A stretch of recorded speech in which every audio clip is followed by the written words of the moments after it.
Croeso i'r newyddion diweddaraf ac adroddiad blynyddol Gweledigaeth 2025.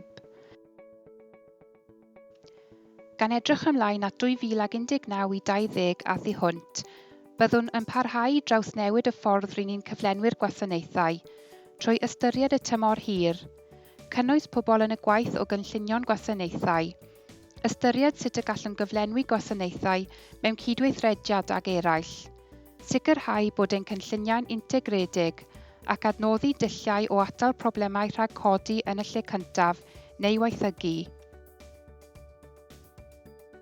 Dros y 2 blynedd nesaf, amcan gyfrifwn fod angen i ni arbed rhwng 30 i 46 miliwn o bunnoedd mwyn mantoli'r gyllideb.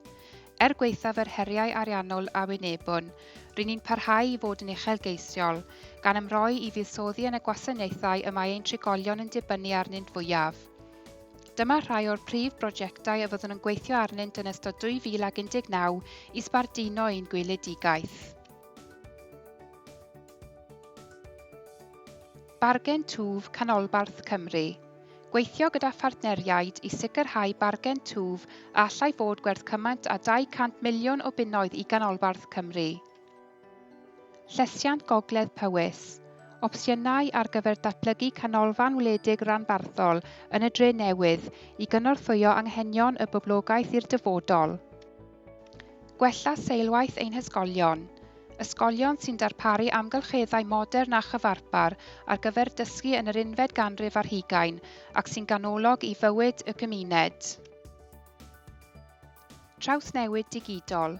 Sut y bydd y cyngor yn manteisio ar dechnolegau digidol mwyn trawsnewid cyflenwi gwasanaethau trwy ein ffordd o weithio. Gweithlu'r dyfodol. Cyfarparu'r gweithlu gyda'r sgiliau, yr agwedd, yr ymddygiad a'r profiad priodol. Cwmni masnachu'r awdurdod lleol.